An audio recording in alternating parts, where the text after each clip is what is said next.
Hello students, good morning बेटा।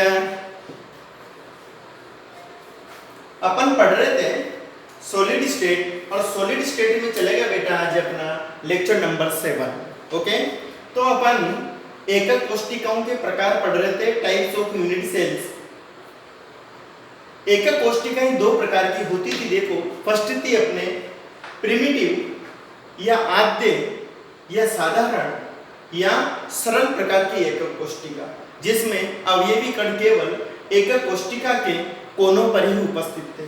दूसरे प्रकार की थी बेटा अपने केंद्रित एकक कोष्टिका। केंद्रित का मतलब सेंटर्ड यूनिट सेल। और जो सेंटर्ड यूनिट सेल होती है वो क्या होती है? देखो, जब एकक कोष्टिका के आठों कोनों पर अवयवी कण पाए जाते हो, साथ ही अन्य स्थितियों पर भी अवयवी कण उपस्थित हों, तो इस प्रकार की एकक कोष्टिका को कहेंगे अपन केंद्रित एकक कोष्टिका। और केंद्रित जो एकक कोष्टिका थी बेटा, ये तीन प्रकार की होती थी। देखो, एक तो बीसीसी, एफसीसी और ईसीसी। तो इनका प्रकार पढ़ते हैं आज अपन। केंद्रित एकक कोष्टिका, केंद्रित एकक कोष्टिका, सेंटर्ड यूनिट सेल,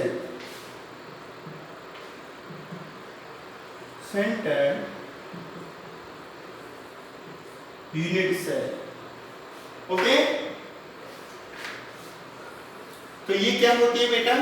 जब अवयवी कण एकक कोष्टिका के कोनों के साथ साथ अन्य स्थितियों पर भी उपस्थित हों, तो इस प्रकार की एकक कोष्टिका को अपन केंद्रित एकक कोष्टिका कहेंगे। ओके, तो ये बेटा कितने प्रकार की होती थी अपने? ये तीन प्रकार की होती थी। ये तीन प्रकार की होती है।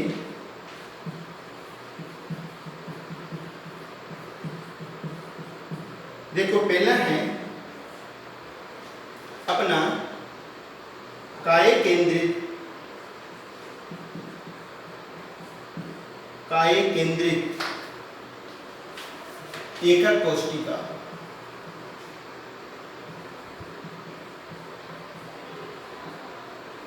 इसको कहते हैं बेटा अपन body centred unit cell. Body centred unit cell, ये तुम्हें इंग्लिश में भी याद रखनी और हिंदी में भी याद रखनी। कभी कभी बोर्ड के एग्जाम में इंग्लिश के वर्ड से भी क्वेश्चन पूछ लिया जाता है, ठीक है ना? काय केंद्रित एकक कोष्टिका। और दूसरा नाम है इसका बेटा बीसीसी। ओके, बीसीसी का मतलब होता है base centred cubic unit cell. Base centred cubic unit cell. Okay, BCC. तो दोनों नामों से एग्जाम में क्वेश्चन आ जाता है कि काय केंद्रित एकक कोष्टिका क्या होती है अथवा बीसीसी क्या होती है। देखो बेटा, इस प्रकार की एकक कोष्टिका में अवयवी कण एकक कोष्टिका के कोनों पर तो उपस्थित होते ही हैं, साथ ही एकक कोष्टिका के केंद्र में भी अर्थात बॉडी के सेंटर पर भी अवयवी कण पाया जाता है।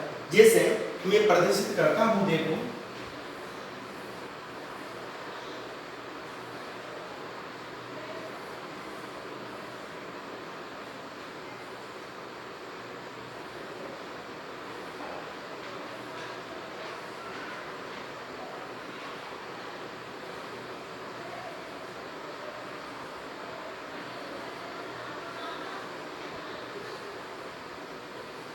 ये देखो, एकक कोष्टिका के 8 कोनों पर तो बेटा अवयवी कण पाए जाएंगे, साथ ही बॉडी के सेंटर पर, बॉडी मतलब पूरी स्ट्रक्चर, बॉडी के सेंटर अर्थात काय के केंद्र में भी अवयवी कण पाया जाएगा। तो देखो, परिभाषा क्या हो जाएगी अपनी? इस प्रकार की एकक कोष्टिका में अवयवी कण एकक कोष्टिका के कोनों के साथ साथ काय के केंद्र पर अर्थात बॉडी के सेंटर पर भी पाया जाता है। ओके, इसमें कुल जारक बिंदुओं की संख्या कितनी होगी बेटा? जालक बिंदु बराबर कितने हो जाएंगे? देखो 8 तो कोने पर उपस्थित है, 1 2 3 4 5 6 7 8 और एक 9, तो जालक बिंदु क्या हो कितने हो जाएंगे? 9। ओके, तो परिभाषा तुम बना ही लोगे अब इसमें। इस प्रकार की एकक कोष्ठिका में अवयवी कण एकक कोष्ठिका के कोनों के साथ साथ काय के केंद्र पर भी उपस्थित होता है। उसको क्या कहेंगे बेटा अपन? बॉडी सेंटर्ड या बेस सेंटर्ड यूनिट सेल। देखो ये क्या है? ये कोने है बेटा, कोने, और कोने बराबर कितने होते हैं अपने? 8। और ये क्या है? ये केंद्र है किसका? बॉडी का, मतलब काय केंद्र, ये काय केंद्र होता है। ओके, अब अच्छी तरह समझ में बैठ गया होगा तुम्हारे। नेक्स्ट चलते हैं अपन काय केंद्रित के पश्चात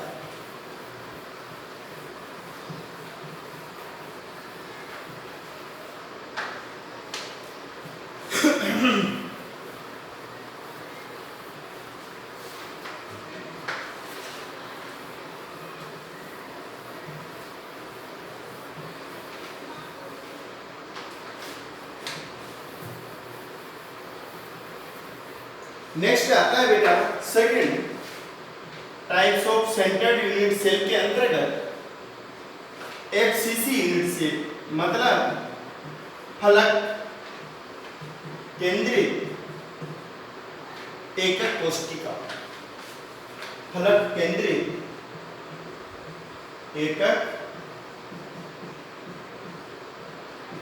कोष्ठिका, इसको कहते हैं बेटा अपन face centred unit cell. Face centred unit cell.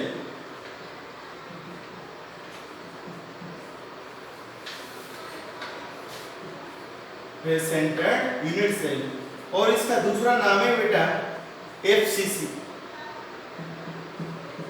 FCC का मतलब face centred cubic unit cell. Face centred cubic unit cell, अर्थात फलक केंद्रित घनीय एकक कोष्ठिका। ओके, दोनों नेम से बेटा तुम्हें याद करना है।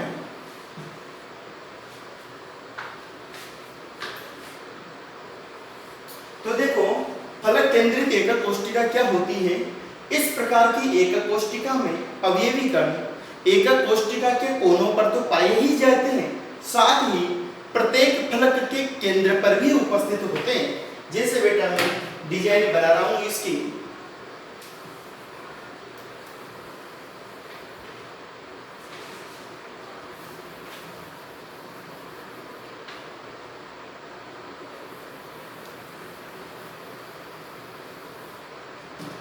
देखो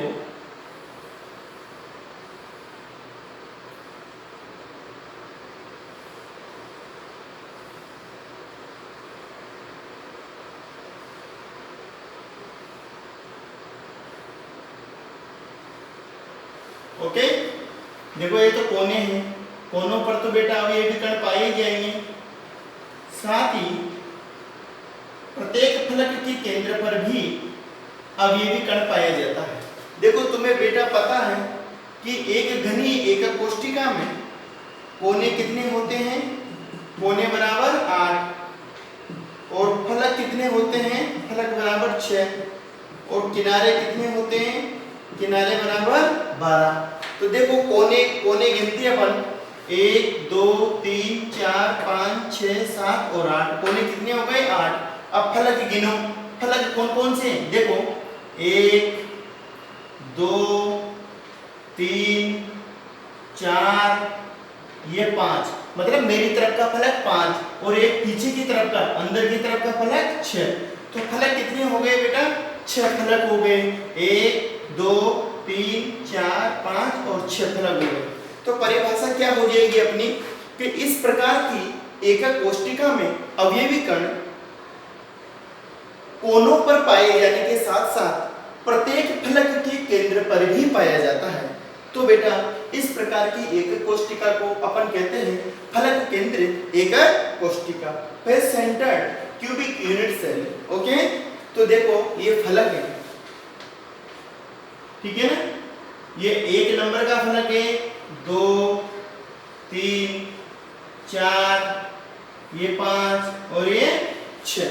तो इस प्रकार बेटा ये 6 फलक होते हैं। तो इसमें अवयवी कण कितने हो जाएंगे, मतलब जालक बिंदु कितने हो जाएंगे अपने, जालक बिंदु कितना है, कोनों पर 8 तो कोने पर प्लस फलक पर कितने बेटा 6 फलक पर, तो जालक बिंदु कितने हो जाएंगे अपने 14। तो इस प्रकार की एक कोशिका में जो जालक बिंदु होते हैं वो जालक बिंदु कितने होते हैं बेटा 14 जालक बिंदु पाए जाते हैं। ओके, इसके पश्चात नेक्स्ट चलते हैं अपन, ये समझ में आ गई, इसकी परिभाषा लिख लेना। इस प्रकार की एक कोशिका में अवयवी कण कोनों के साथ साथ प्रत्येक फलक के केंद्र पर भी उपस्थित होते हैं। ओके, नेक्स्ट चलते हैं अपन बेटा।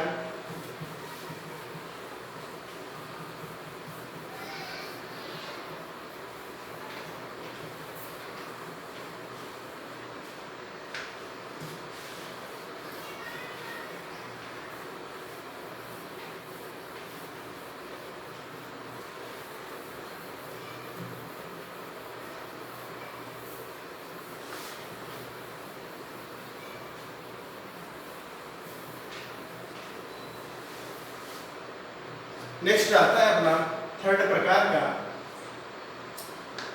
अंत्य केंद्रित एकक कोशिका।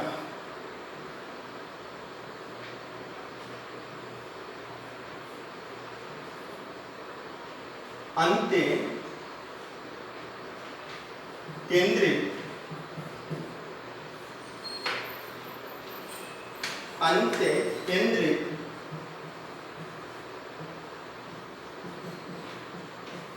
एकक कोशिका, इसको क्या कहेंगे बेटा अपन end centred unit cell, and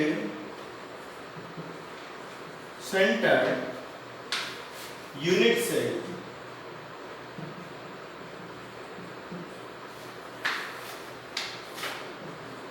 और इसका अदर नाम क्या है ECC।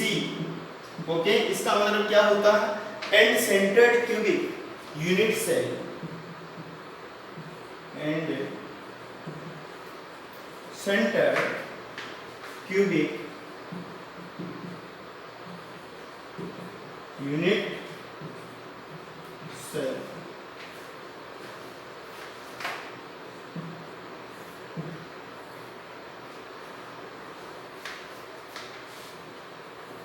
ओके, देखो बेटा इस प्रकार की एक कोशिका क्या होती है अंतःकेंद्रित या ECC क्या होती है, ऐसी एक कोशिका जिसमें अवयवी कण कोनों पर तो उपस्थित होते ही साथ ही किन्हीं 2 आमने सामने के फलकों के केंद्र पर भी अवयवी कण पाए जाते हैं। तो इस प्रकार की एक कोशिका को अंतःकेंद्रित एक कोशिका या ECC end centred cubic unit cells कहा जाता है, जिसे बेटा अपन डायग्राम से स्पष्ट कर सकते हैं।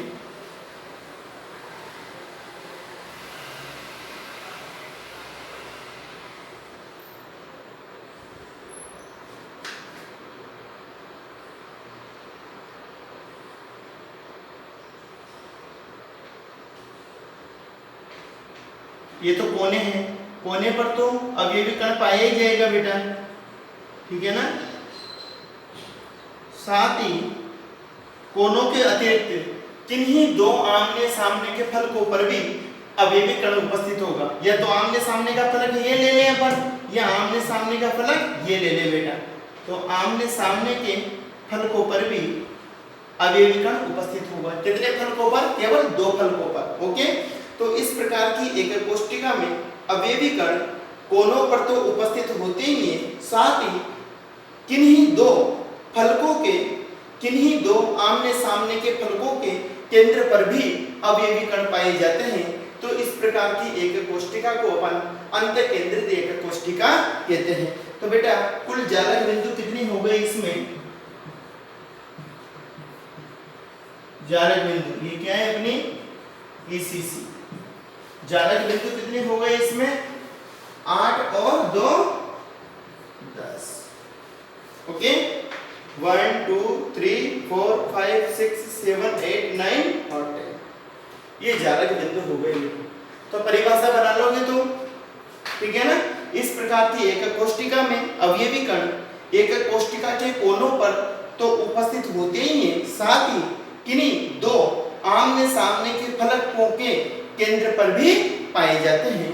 तो इस प्रकार की एकक कोष्ठिका को अपन अंत्य केंद्रित एकक कोष्ठिका कहते हैं। ओके, अब चलते हैं अपन बेटा नेक्स्ट टॉपिक की तरफ।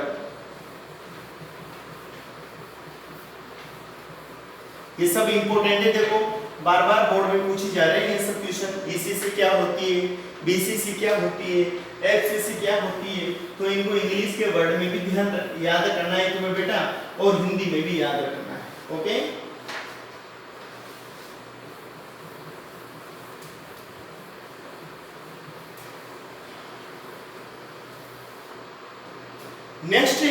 नेक्स्ट टॉपिक आता है अपना 7 क्रिस्टल तंत्र।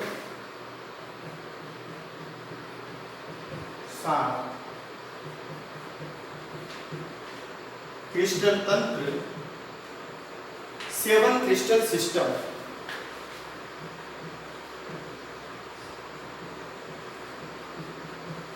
Seven crystal system.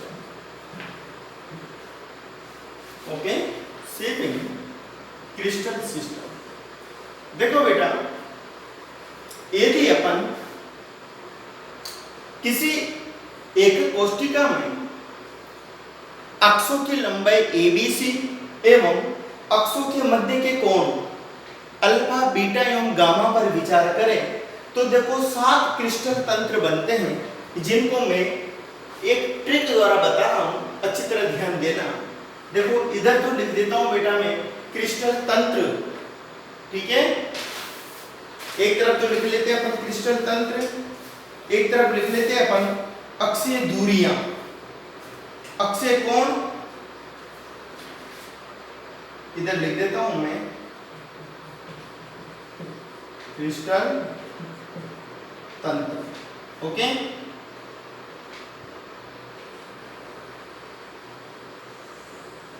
क्रिस्टल तंत्र। एक तरफ लिख देता हूं बेटा अक्षीय दूरियां,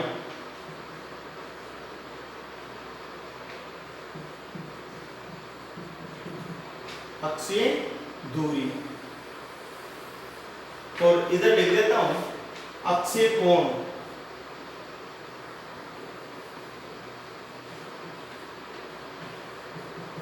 एक्सियल एंगल, ठीक है। अक्षीय दूरियां, अक्षीय कोण।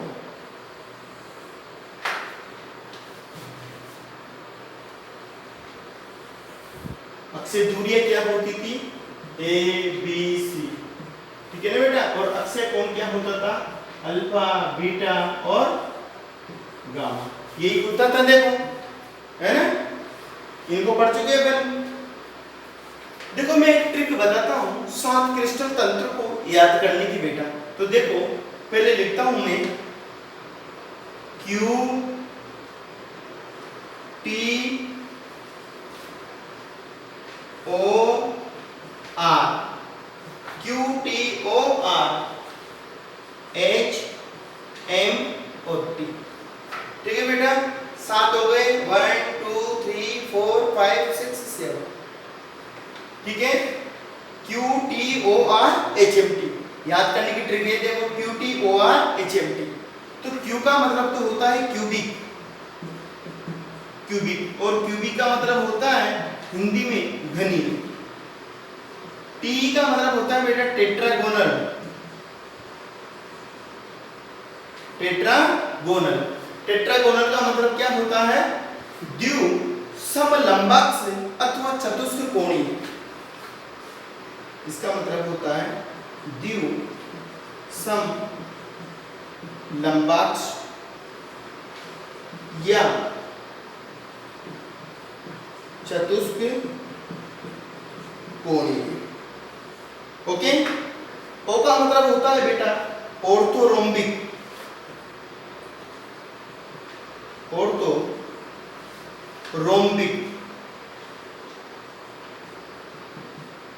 ऑर्थोरोम्बिक। ऑर्थोरोम्बिक को अपन हिंदी में कहते हैं विषम लंबाक्ष या समचतुर्भुज, विषम लंबाक्ष या सम चतुर्भुज। ओके, आर को मैं थोड़ा यहां लिख देता हूं, ठीक है बेटा। अब आता है अपने आर, आर का मतलब होता है बेटा रोम्बोहेड्रल, रोम्बोहेड्रल। और रोम्बोहेड्रल को हिंदी में कहते हैं अपन त्रिसमताक्षीय त्रिकोणीय,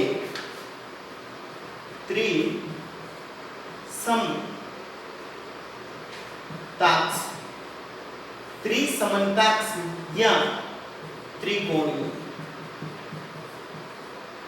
ओके, अब आता है देखो एम टी, एम को मैं थोड़ा नीचे लिख देता हूं और टी को यहां लिख देता हूं बेटा, ठीक है। देखो टी, एम का मतलब होता है मोनोक्लिनिक, मोनोक्लिनिक, और टी का मतलब होता है ट्राइक्लिनिक। ओके, मोनोक्लिनिक का मतलब एकंताक्ष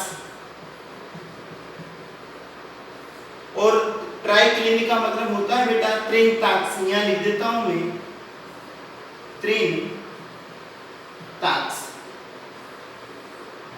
ओके, फिर तुम्हें क्लियर दिख जाएगा, मैं स्टडी मटेरियल भेजूंगा जिसमें, ठीक है। तो देखो ये ट्रिक है बेटा QTORHMT।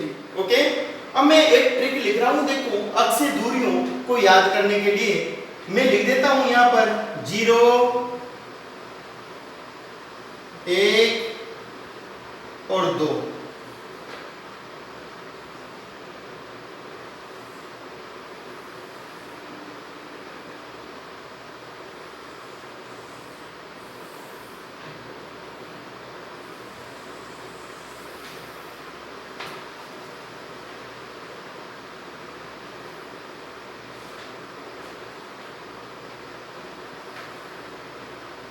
ये चलेगा नहीं, यहाँ पर एच को लिख देते हैं अपन। देखो एच मतलब क्या होता है हेक्सागोनल,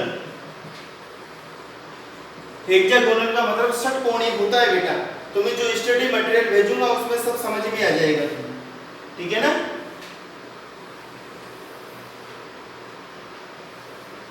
ये हेक्सागोनल हो गया, ये एम हो गया मोनोक्लिनिक, और नीचे का हो गया अपने ट्राइक्लिनिक। तो देखो जो क्यूबिक घनीय होता है, क्यूबिक घनीय क्या होता है, इसमें मैं एक ट्रिक लिख रहा हूं 0, 1, 2, ठीक है। फिर बेटा 0, फिर 1, फिर 2 और फिर लास्ट में 2। इस 2 को यहाँ पर जगह नहीं होने के कारण मैं यहाँ लिख देता हूं। ये क्या है 0, 1, 2, 0, 1, 2, 2, ठीक है। ये क्या है नंबर ऑफ अनइक्वल साइड्स, मतलब असमान दूरियों की संख्या।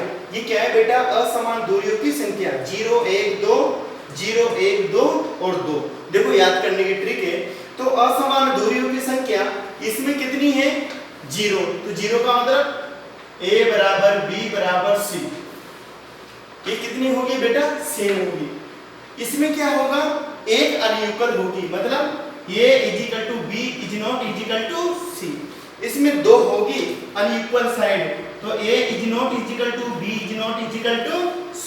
ओके, फिर वापस रिपीट कर दो, यहां से 0 आ गया तो 0 का ये लिख दो a equal to b equal to c। फिर क्या आ गया बेटा 1 आ गया, 1 में इसका रिपीट कर दो वापस a equal to b is not equal to c। फिर क्या आया 2 आ गया, 2 में 2 को ये कर दो a is not equal to b is not equal to c, ठीक है।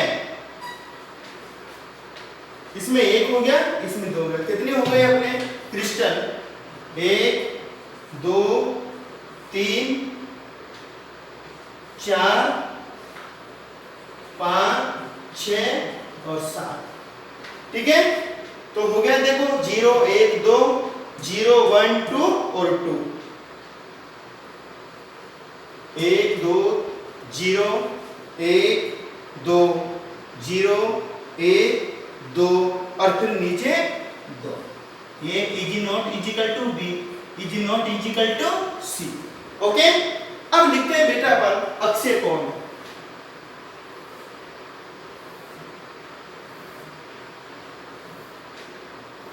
तो देखो अक्षय कोण 3 में तो सेम आते हैं, alpha equal to beta equal to gamma equal to 90 degree. तो 3 में बेटा ये सेम रहते हैं, alpha equal to beta equal to gamma equal to 90 degree, alpha equal to beta equal to gamma equal to 90 degree.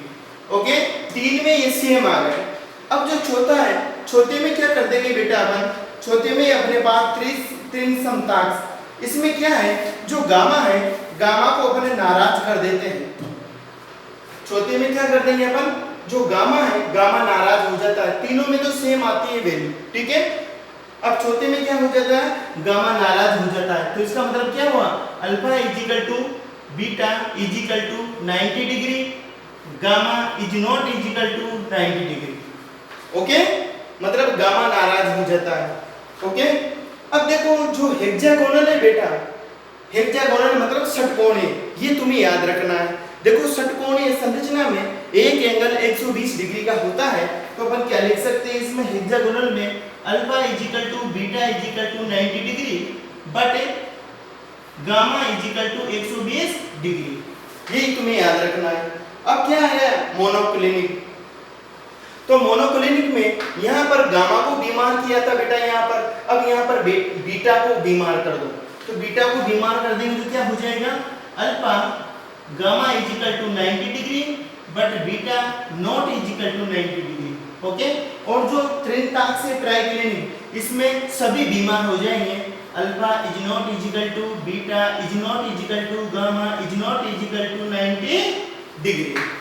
Okay, यहां पर केवल gamma बीमार होगा, नीचे वाले में बीटा बीमार होगा और सबसे लास्ट वाले में बेटा अल्फा बीटा गामा तीनों बीमार हो जाएंगे। ओके, तो 3 तो सेम वैल्यू आ रही है अपने पास में। ठीक है, यहां पर गामा को बीमार कर दिया। हेक्सागोनल में याद रखना है बेटा, हेक्सागोनल स्ट्रक्चर कैसी होती है, बेंजीन जैसी। ये तो एक एंगल कितना है, 120 डिग्री का है इसमें। ठीक है, तो ये याद रखना है तुम्हें। देखो याद करने की सबसे आसान ट्रिक बता रहा हूँ, बहुत जटिल मामला है। तो हेक्सागोनल में क्या हो जाएगा, alpha equal to beta equal to 90 degree but gamma equal to 120 degree. और मोनोक्लिनिक में क्या हो जाएगा, इसमें बीटा बीमार हो जाएगा तो alpha gamma equal to 90 degree but beta is not equal to 90 degree. और लास्ट में बेटा सारा का सारा बीमार हो जाएगा, अल्फा बीटा गामा तीनों के तीनों। ओके, ये हो गया तुम्हारे 7 क्रिस्टल सिस्टम। इनको कहते हैं बेटा 7 क्रिस्टल सिस्टम। तो देखो ये कंपटीशन में नीट एवं आईआईटी में भी कई बार इनमें से क्वेश्चन से पूछे गए हैं। देखो कि घनी एकक कोष्ठिका में अक्षय दूरियां एवं अक्षय कोणों के मान लिखिए। ठीक है ना बेटा, ये क्वेश्चन बोर्ड में भी आ चुका है। सबसे सममित प्रकार के घनीय क्रिस्टल, सबसे सममित प्रकार के क्रिस्टल का नाम लिखिए। तो सममित प्रकार का क्रिस्टल कौन सा होगा बेटा, घनीय। देखो इसमें A बराबर B बराबर C और अल्फा बीटा गामा बराबर कितना है, 90 डिग्री। तो इसको कहते हैं अपन सममित प्रकार का क्रिस्टलीय सिस्टम। फिर मैं बाद में क्वेश्चन लिखा दूंगा, ये बोर्ड में पूछा जा चुका है। ओके, और सबसे असममित क्रिस्टल सिस्टम कौन सा है, ट्राइक्लिनिक त्रिनताक्ष, जिसमें सभी समान नहीं होते, न तो अक्षय दूरियां बराबर होती बेटा और ना ही अक्षय कोण बराबर होते हैं। तो देखो सबसे सममित प्रकार का क्रिस्टल कौन सा है, घनीय, और सबसे असममित प्रकार का क्रिस्टल कौन सा है, त्रिनताक्ष या ट्राइक्लिनिक। ओके, तो ये ट्रिक थी अपनी याद करने की, अच्छी तरह देख लेना। ठीक है ना, QTOR HMT ये कर लिया, 0 1 2 0 1 2 2 कर लो और ऐसे कर लो बेटा। ठीक है, तीनों में सेम कर दो, एक में गामा बीमार, फिर नेक्स्ट में बीटा बीमार और लास्ट में तीनों बीमार, अल्फा बीटा गामा तीनों के तीनों बीमार। ओके, तो ये थी अपने आज का 7 क्रिस्टल सिस्टम। अब आते हैं बेटा हम आज के होमवर्क पर।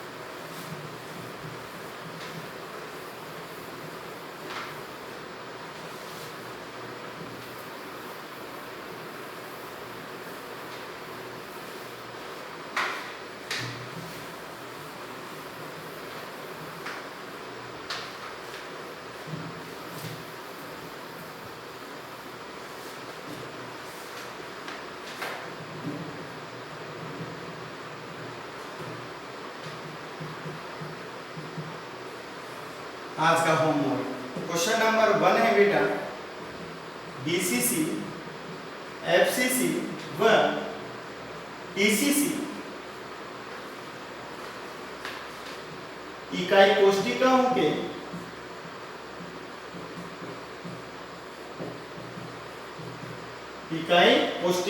मतलब unit sales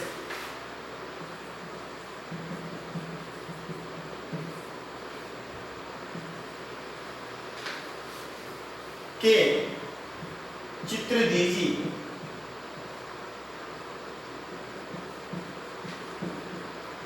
okay, question number 1।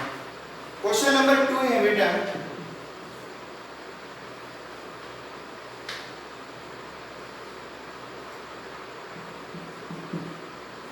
सात क्रिस्टल तंत्र से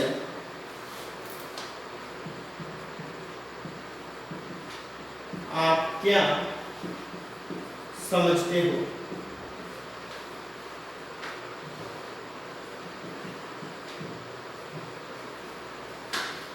समझाइए।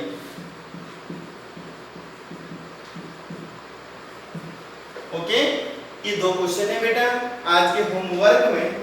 तो देखो, 7 क्रिस्टल सिस्टम में से अक्षीय लंबाइयां एवं अक्षों के मध्य उपस्थित कोण को पूछ लेता है। कभी कभी सबसे सममित प्रकार का घनीय क्रिस्टल एवं असममित प्रकार का क्रिस्टल बोर्ड में पूछ सकता है, तो इनको अच्छी तरह देख लेना बेटा। आज का लेक्चर अपन यहीं समाप्त करते हैं। Okay, thank you.